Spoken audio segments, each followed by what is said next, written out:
Shalom peuple de Dieu, miarabantsika rehetra, mbola miverina za amintsika satria tsapako taken'ny fanahy masina antsika hivavaka ho an'ny Israely.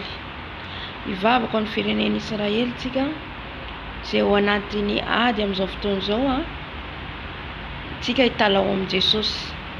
Ny ataontsika kristiana dia mitalao amin'ny Tompo.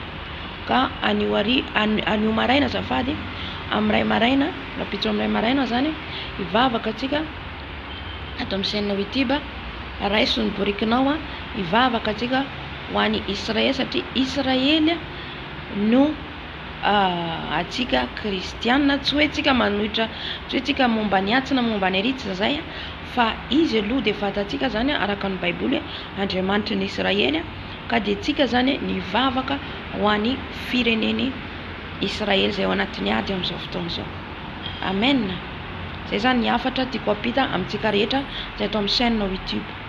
Hivavaka amin'ny tena koa.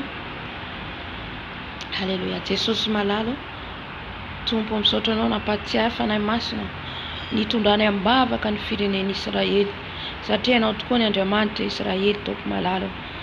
Ka ninina zavatra mitranga hitanay Jesosy, maro ny maty, maro ny maratra, ao ny zaza, ao ny vehivavy, ao Jesosy ao anatin'ny mangirifiry tsy manana trano ialofana, miazakazaka etsy tsy misy hoanina Jesosy ao. Androany izay rapitso maraina dia vavaka ho an'ny firenen'ny Israely Tompo. Meo fahafana ny tsirairay avy, meo fahafana ny zanakao rehetra, iray saina, iray fo, hivavaka na tsy ato amin'ny YouTube ara, fa any amin'ny toerana misy ny tsirairay avy, any amin'ny groupe misy ny tsirairay avy, hivavaka ho an'ny firenen'ny Israely Tompo. Hitsangana satria izay no fahazavana, hitsangana satria izahay no zanakao Tompo malalo.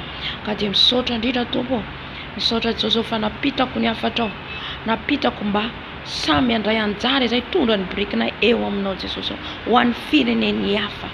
Ka dia misaotra Tompo. Alleluja. Amen. Amen.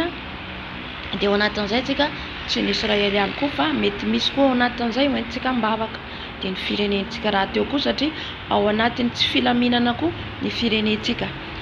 Ka dia manasa atsika zany samy iray saina, iray fo, hiaraka hivavaka tahiny Tompo daholo tsika Tompo. Amen.